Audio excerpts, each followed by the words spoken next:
Shalom. Tuhan kita adalah Tuhan yang baik, sebab firman Tuhan berkata Allah adalah kasih.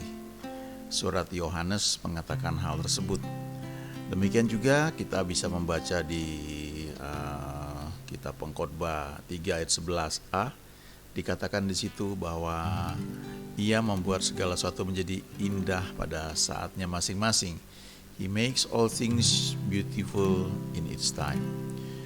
Jadi kalau kita pegang dua ayat ini saja, kita renungkan, kita belajar mengikuti Dia dalam setiap bagian kehidupan kita, maka setiap saat itu bisa menjadi baik ya. Kita bisa melihat bahwa God is good all the time ya, dalam setiap bagian kehidupan kita. Roh Kudus hadir di sini, mengalir di bait suci. Perkara ajaib pun terjadi, kuasa mujizat nyata, karena Roh Allah sedang bekerja. Roh Kudus hadir di sini, mengalir di bait suci. Perkara ajaib pun terjadi, kuasa mujizat nyata, karena Roh Allah sedang bekerja. Tiada yang mustahil dan tiada yang sukar, bila Roh Allah turut bekerja. Tiada yang mustahil bagi orang percaya, karena Roh Allah turut bekerja di antara kita.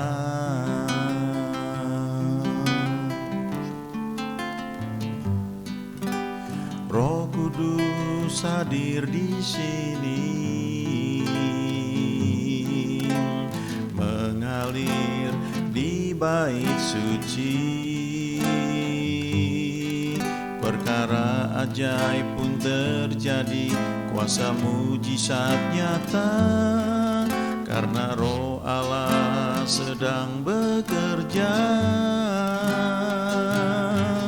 Tiada yang mustahil dan tiada yang sukar, bila Roh Allah turut bekerja. Tiada yang mustahil bagi orang percaya, karena Roh Allah turut bekerja di antara kita. Tiada yang mustahil dan tiada yang sukar, bila Roh Allah turut bekerja. Tiada yang mustahil bagi orang percaya, karena Roh Allah turut bekerja di antara kita. Karena Roh Allah turut bekerja, karena Roh Allah turut bekerja, karena Roh Allah turut bekerja di antara kita.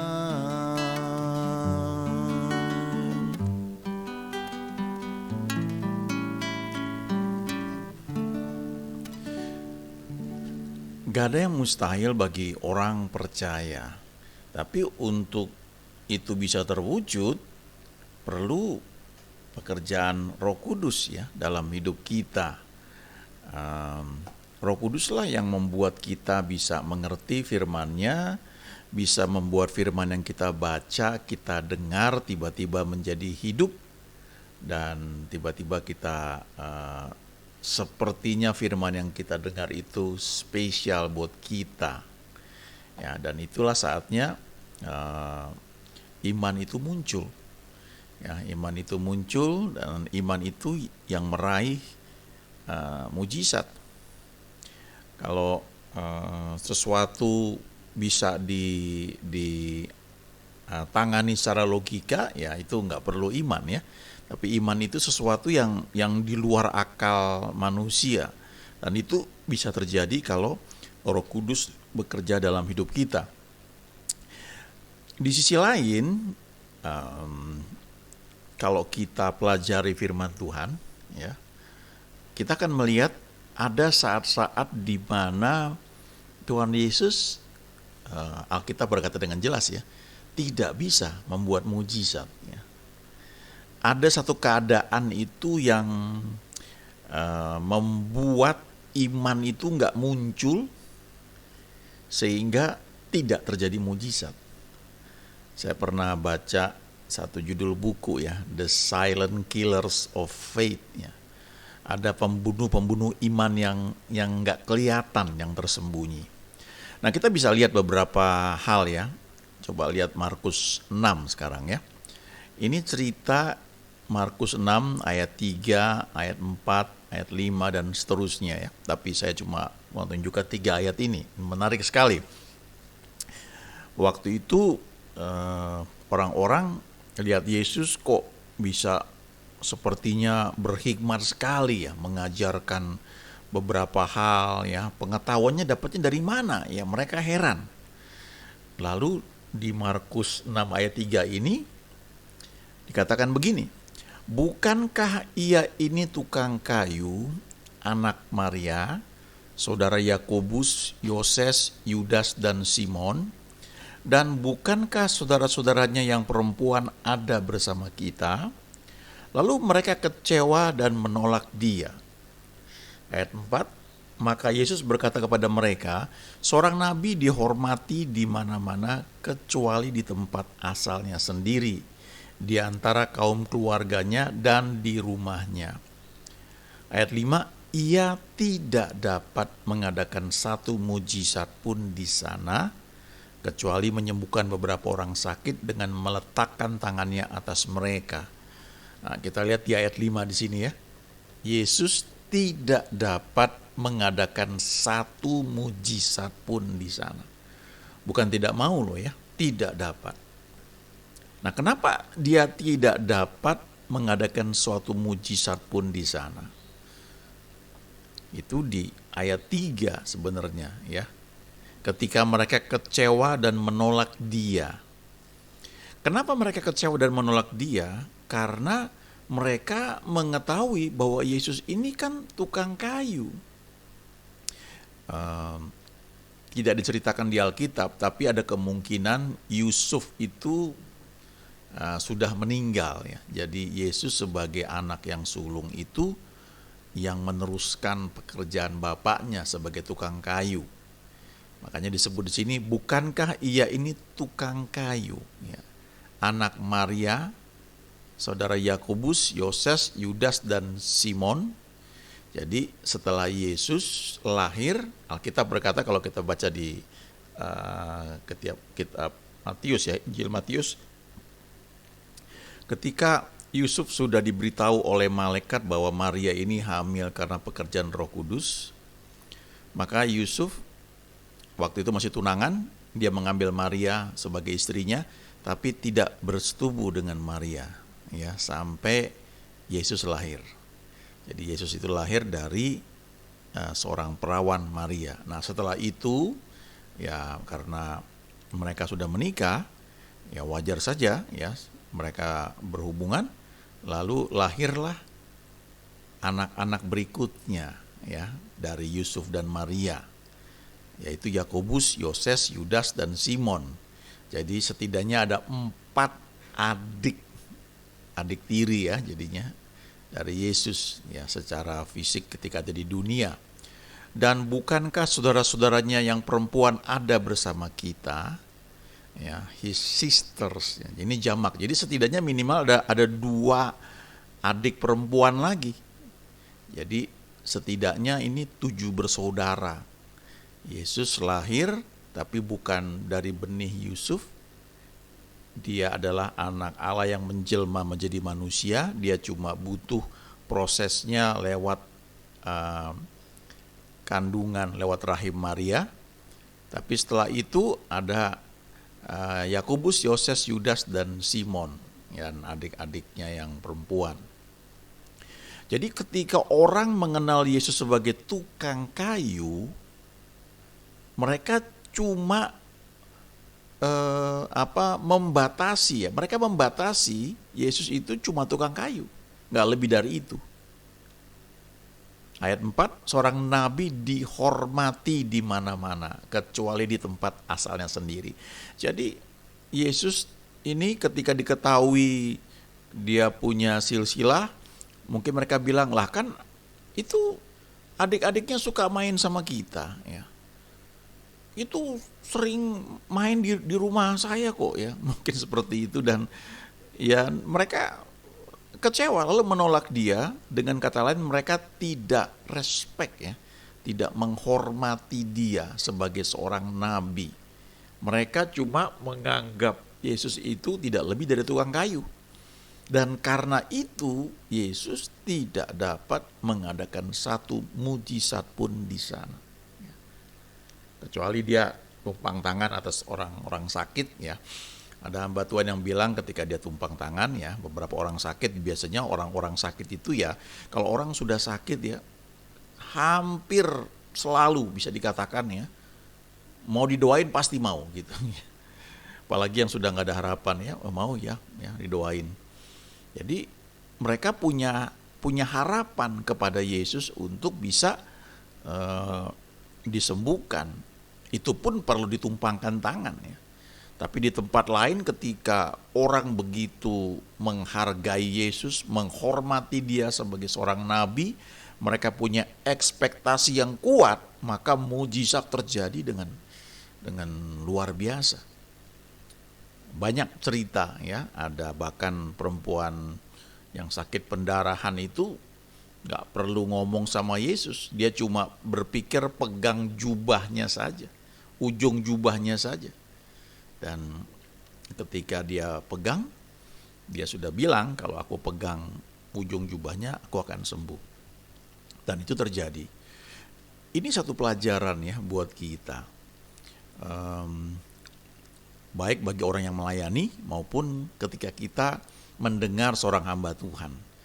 Ketika dia menyampaikan firman Tuhan, ketika dia berdoa, kita perlu ingat bahwa tidak ada manusia yang sempurna. Hanya Yesus yang tidak berdosa. Alkitab berkata seperti itu. Ia dicobai dalam segala hal, tapi ia tidak berdosa. Nah, Yesus pun sendiri yang tidak berdosa itu, kita pelajari di Alkitab, dia jaga hubungan pribadinya dengan Bapa di surga, sehingga dia selalu bergerak dalam tuntunan Roh Kudus. Dia tidak berbuat dosa, tapi dia sendiri tidak dapat mengadakan satu mujizat pun ketika orang tidak menerima dia sebagai nabi, tidak menghormati dia, bahkan lebih jauh ketika orang menolak dia ya, atau orang kecewa. Nah, jadi kalau kita melayani, makanya seringkali begini, ketika hamba Tuhan diundang ya dari luar negeri atau dari luar daerah, kita nggak kenal ya, lalu dia mulai menyampaikan firman Tuhan ya, biasanya wah itu luar biasa, apalagi kalau kita sudah punya ekspektasi yang kuat. Tapi kalau kita mendengar rekan kita, teman kita ya, hamba Tuhan, pendeta, atau mungkin anggota keluarga kita, mungkin adik kita, kakak kita, ya, anak kita, orang tua kita, karena sudah seringnya kita ketemu dan kita melihat banyak hal yang ya biasa aja, nggak ada yang istimewa ya. Dia bukan orang yang sempurna ya. Nah, itu membuat rasa respectnya itu nggak begitu kuat, sehingga dianggap biasa saja.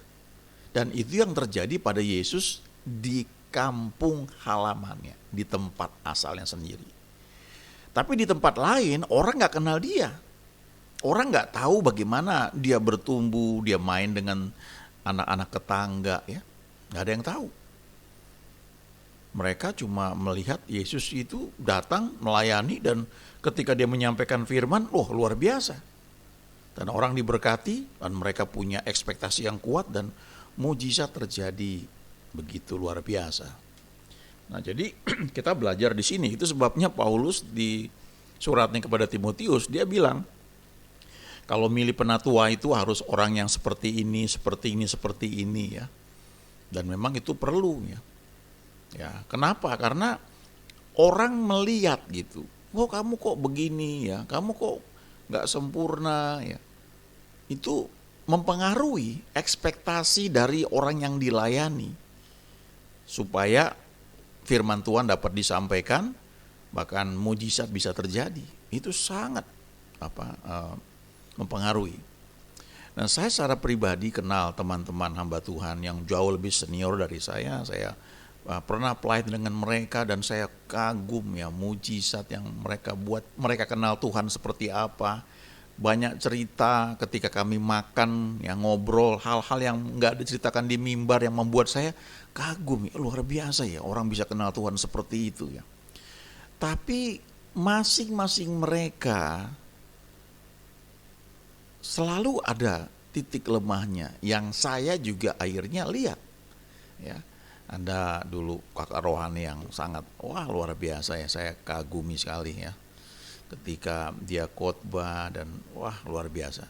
Tapi satu ketika saya berinteraksi dengan dia, bukan di pelayanan tapi di satu dunia kerja, dan dia membuat satu kesalahan yang membuat saya jadi nggak terlalu kayak tersandung. Kok ternyata begini dia gitu ya, kok dia nggak minta maaf gitu misal. Nah, itu mempengaruhi penilaian saya terhadap dia ya. Di sisi lain ya, ada hamba Tuhan lain yang saya kenal juga ya, tapi terus ketika dalam satu interaksi bersama-sama, saya lihat kok dia begitu ya. Sebenarnya dia nggak salah, tapi ekspektasi saya terlalu tinggi terhadap hamba Tuhan ini. Jadi ketika tidak memenuhi yang saya harapkan, saya kecewa. Dan itu mempengaruhi apa yang dia sampaikan selanjutnya kepada saya atau saya dengar, itu mempengaruhi.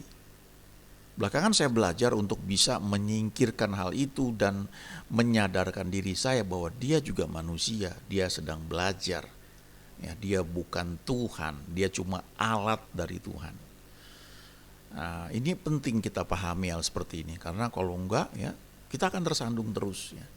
Kita tersandung di gereja ya, ketemu pelayan Tuhan seperti ini, ketemu pendeta seperti ini, kok gembala saya kayak begini ya, kok kurang perhatian, kok kurang senyum, kok kaku, kok ngomongin uang aja, dan macam-macam ya. Kita mungkin akhirnya pindah ke tempat lain, di tempat lain kita akan ketemu lagi ya, karena nggak ada yang sempurna. Jadi kita perlu belajar ingat ya, ini salah satu yang membunuh iman kita. Kalau kita terlalu dekat ya, terlalu dekatnya nggak salah sih, tapi kemudian kita tahu kelemahan seorang hamba Tuhan, itu menjadi batu sandungan buat kita ya, kita menjadi tawar hati, maka pekerjaan Tuhan dalam diri hamba Tuhan itu yang mestinya bisa kita terima, kita tolak, nggak kita terima ya. Ada hamba Tuhan yang dipakai Tuhan luar biasa dahsyat, dan perlu kita sadari bahwa ketika seseorang dipakai oleh Tuhan dengan luar biasa, maka iblis juga banyak menyerang dia dalam segala hal ya, berusaha menjatuhkan dia. Nah, begitu dia sempat kepleset, orang langsung tidak respect lagi. Dan selanjutnya pekerjaan Tuhan dalam hidup hamba Tuhan ini yang menjadi berkat bagi banyak orang, tapi ketika kita melihat kelemahan dia, itu ganjel, nggak bisa kita terima. Sayang sekali. Padahal untuk seorang hamba Tuhan itu menjadi matang dan dipakai oleh Tuhan luar biasa, itu butuh waktu. Jadi seharusnya pelajaran-pelajaran yang bisa kita dapat lewat mereka, itu kita tolak ya. Kita istilahnya begini, kita sudah dapat seorang ahli yang Tuhan pakai untuk bisa mengajar kita, tapi karena kita menolak orang ini, kita belajar dari nol lagi Ya, itu satu kerugian sebenarnya ya. Jadi perlu kita ingat baik-baik, nggak ada hamba Tuhan yang sempurna. Ya. Yang kedua ya, di Markus 7, ini menarik juga ini. Markus 7 ayat 7, ayat 8 dan saya lompat ayat 13. Percuma mereka beribadah kepadaku sedangkan ajaran yang mereka ajarkan ialah perintah manusia. Perintah Allah kamu abaikan untuk berpegang pada adat istiadat manusia. Ayat 13, dengan demikian firman Allah kamu nyatakan tidak berlaku demi adat istiadat yang kamu ikuti itu. Dan banyak hal lain seperti itu yang kamu lakukan. Yang kedua, yang bisa membunuh iman kita ya adalah adat istiadat. Kita ini seringkali ya tanpa kita sadari kita lebih suka sesuatu yang rutin berulang, yang kalau di gereja itu menjadi satu liturgi ya, satu aturan atau urutan ibadah yang terus seperti itu. Jadi begitu diubah kita langsung rasanya loh kok nggak cocok ya, kok nggak pas ya begitu. Nah itu liturgi namanya. Ya di sebagian gereja sudah mulai lebih longgar ya. Tapi boleh dibilang patternnya sama selalu ya. Misalnya dimulai dengan pujian ya, satu penyembahan pertama, satu lagu, habis penyembahan, habis itu puji-pujian 2-3 lagu, habis itu penyembahan firman Tuhan ya. Itu nggak salah ya, saya nggak bilang itu salah, tapi itu susunan ibadah seperti itu kadang-kadang bisa mengikat kita tanpa kita sadari. Dan kita lupa yang mana firman Tuhan, yang mana itu liturgi yang akhirnya berkembang menjadi satu adat istiadat, satu kebiasaan yang dilakukan turun-temurun di satu lingkungan, di satu kelompok masyarakat, dan dianggap sebagai sesuatu yang wajar dilakukan, bahkan dianggap sebagai sesuatu yang benar. Ya, itu adat istiadat. Ya, banyak sekali. Nah, kadang-kadang kecampur antara adat istiadat itu dengan firman Tuhan. Ya, saya sebut beberapa contoh ya untuk kita lihat. Misalnya Natal ya, Natal tidak pernah ada di Alkitab. Itu suatu tradisi yang dibuat pada tahun 300-an, kemudian akhirnya dibuat peringatan Natal. Tapi acara itu sendiri memang memberkati banyak orang. Walaupun di Alkitab tidak pernah diperintahkan untuk memperingati hari kelahiran Yesus. Tidak pernah ada. Yang ada itu Paskah, ya, itu ada. Tapi hari Natal enggak ada. Nah, apakah salah kita merayakan Natal? Enggak juga. Justru kita bisa mengingat bagaimana dia datang ke dunia, lalu kita bisa ceritakan ke banyak orang bagaimana Yesus datang ke dunia, tujuannya apa, lalu kita kembali ke firman Tuhan. Kenapa dia datang, sasaran itu yang harus tercapai. Di sebagian pelayanan atau gereja, mungkin fokusnya kepada acara Natalnya. Ada penampilan dari anak-anak, sekolah minggu, remaja, ada choir dan sebagainya. Tapi firman Tuhannya sendiri mungkin tidak menempati porsi yang cukup. Sehingga acara tersebut tidak lebih dari suatu acara perayaan yang mungkin sama dengan perayaan yang lainnya. Ya, hari raya lain, hari ulang tahun dan sebagainya. Padahal sebenarnya kalau firman diberitakan, dilakukan, timbul iman. Iman itu yang meraih mujizat. Ya. Kalau Natal itu kita sebagian, kalau nggak dibilang semua ya, sebagian lah saya katakanlah sebagian besar gereja akan sibuk cari pohon Natal. Di mana pohon Natal itu? Nggak ada di Alkitab. Kenapa mesti pohon cemara? Nggak ada di Alkitab itu. Dan kenapa mesti ada pohon Natal di panggung ya? Ada orang-orang yang mungkin nggak ada pohonnya harus pohon hidup Pak gitu. Nggak ada perintahnya itu. Itu tradisi, itu adat istiadat yang turun temurun dilakukan, tapi nggak ada powernya, nggak ada kuasanya, nggak ada firman Tuhan di situ. Nah, jangan salah, tetap kita bisa buat acara Natal itu menjadi suatu yang memberkati, orang disembuhkan, mendengar firman diberitakan, orang-orang mengenal Tuhan, itu sangat bisa lewat acara Natal. Dan bukan hanya lewat acara Natal ya, acara ulang tahun dan sebagainya ya. Atau di pemakaman misalnya. Kalau yang tradisi ya biasanya ya nangis dan sebagainya, yaitu hal yang wajar lah. Tapi sebenarnya itu kesempatan juga untuk kita menguatkan iman kita. Ya. Pada yang hadir misalnya, apakah sudah siap kalau Tuhan panggil dan sebagainya. Tapi artinya dalam setiap kegiatan yang mungkin sudah dilakukan turun-temurun, satu bentuk tradisi atau adat istiadat, kalau kita bisa lihat ada firman Tuhan, dan kita bisa pisahkan firman itu yang kita lakukan, maka hasilnya luar biasa. Ya, banyak sekali ya. Kadang-kadang soal mungkin perjamuan kudus ya, di beberapa gereja itu dilakukan mungkin setahun 4 kali atau 5 kali.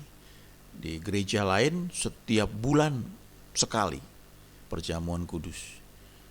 Di gereja yang lain lagi ada setiap minggu. Nah, gak ada aturannya harus berapa kali. Cuma perintah Tuhan, lakukan ini menjadi peringatan akan aku. Berapa kalinya gak disebut. Nah, kadang-kadang kita terjebak, kok banyak banget ini ya. Terlalu banyak, enggak juga ya. Enggak ada perintahnya dibilang maksimum perjamuan kudus hanya boleh seminggu sekali. Enggak ada seperti itu. Nah, kita mesti pisahkan di situ. Kadang-kadang karena di gereja kita buat cuma sebulan sekali, begitu diubah jadi seminggu sekali, kita kaget gitu awalnya gitu. Padahal firman Tuhan cuma memerintahkan kamu lakukan ini untuk mengingat aku ya. Enggak ada dibilang beberapa kali.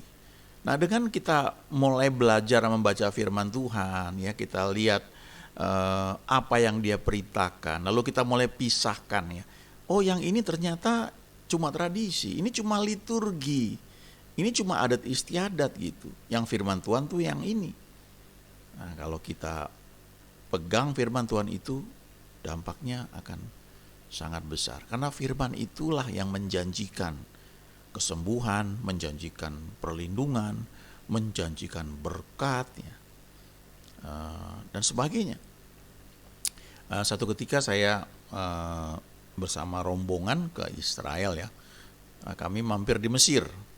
Lalu karena kami pergi ke satu gereja ya, di lingkungan orang-orang yang melakukan sampah ya, sampah itu diolah kembali ya, di situ ada gereja besar sekali. Kemudian karena guide lokalnya memang itu udah profesinya, jadi mereka buat berbagai macam acara, dan salah satunya adalah setelah selesai itu mereka beli balon banyak ya. Terus kita disuruh semua peserta itu tulis permohonan doa kita ya di kertas, lalu diikatkan pada balon itu, lalu setelah berdoa dilepas ke atasnya. Nah, karena itu tanpa sadar menjadi satu tradisi ya yang dilakukan bagi sebagian oleh sebagian lokal guide ya, karena pikir itu membuat kita melepaskan iman kita istilahnya ya. Balonnya naik ke atas, balon gas, doa kita naik ke atas ya, ke surga. Nah, itu nggak ada ayatnya ya, itu tradisi. Dan ada teman yang protes, saya nggak setuju itu, nggak ada ayatnya seperti itu ya. Betul ya. Ya, apakah salah kita buat itu ya? Saya nggak bilang salah juga ya. Mungkin kalau imannya seperti itu oke. Tapi ingat, itu tidak ada di Alkitabnya. Nah, kadang-kadang gini di Paskah juga. Kalau kita rayakan Paskah, sebagian gereja akan buat, kita buat telur Paskah ya. Paskah itu dihiasi pakai telurnya dihiasi digambar, lalu ada lomba mencari telur Paskah. Dari mana telur Paskah gitu? Gak ada di Alkitab. Nah, kadang-kadang pendetanya khotbah, kenapa telur? Telur itu melambangkan kesuburan, telur itu sumber dan sebagainya. Tapi tidak ada di Alkitab. Itu tradisi. Nah, itu gak menimbulkan iman. Nah, kita perlu tahu itu. Sama kayak waktu Natal, ya, sebagian gereja mengidentikan Natal bukan dengan Yesus tapi dengan Santa Claus. Ya, sehingga orang-orang yang datang melayani, ya, mungkin dia pakai badge gambarnya Santa Claus. Di mana ada Santa Claus di Alkitab? Nggak ada. Dan bukan dia yang diberitakan pada waktu Natal. Tapi kalau kita terjebak pada satu tradisi adat istiadat, itu nggak ada powernya. Ya, tidak ada sesuatu yang kita dapatkan seperti yang Tuhan janjikan.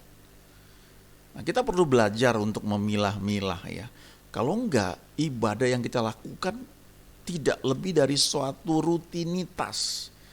Enggak ada dampaknya buat kita kecuali ya menyegarkan sedikit ya. Kalau selama seminggu khawatir ya, hari Minggu datang ibadah ya, disegarkan sedikit, pulang bawa beban lagi. Karena kita enggak mendapatkan iman dari ibadah yang kita lakukan, dan tanpa sadar itu suatu hal yang cuma liturgis atau tradisi atau adat istiadat. Ya, kita perlu belajar untuk memilah-milah ya.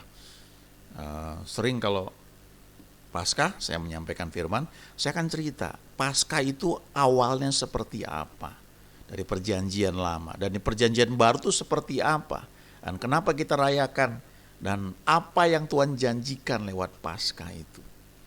Ya, dan saya gak akan cerita telur atau kelinci Paskah dari mana, itu nggak ada ayatnya. Ya, karena itu cuma tradisi, itu cuma satu adat istiadat di satu daerah yang kemudian diadop ya, diambil. Ya. Banyak sekali ya yang perlu kita pilah-pilah. Ya, ingat firman Tuhan itu yang menimbulkan iman. Kita perlu pisahkan antara words of God, firman Tuhan, and traditions of man ya, tradisi dari masyarakat, dari orang-orang. Dan kalau kita lakukan terus dengan baik, kita akan melihat bahwa Tuhan itu sangat-sangat baik. Dia Tuhan yang dapat diandalkan, dan betul-betul gak ada yang mustahil bagi orang percaya. Dia Tuhan yang penuh kasih karena dia sendiri adalah kasih. Karena God is love, itu ada ayatnya di surat Yohanes. Dan dia berjanji lewat firman-Nya yang dituliskan di Pengkhotbah 3 ayat 11a, bahwa ia membuat segala sesuatu menjadi indah pada saatnya masing-masing. He makes all things beautiful in its time. Bagian kita adalah belajar kebenaran-kebenarannya. Kita ikuti. Dan kalau kita ikuti, kita akan merasakan betul-betul apa yang Tuhan katakan, bahwa God is love. Dan kita akan berada di tempat yang tepat pada waktu yang tepat. Ya, Tuhan gak janjikan semuanya selalu enak, tapi kalau kita ikutin langkah-langkah yang dia berikan, kita akan melihat bahwa He makes all things beautiful in its time. Nah, kita bisa berkata, my God is good all the time. Tuhanku selalu baik setiap saat. God is good all the time. Amin.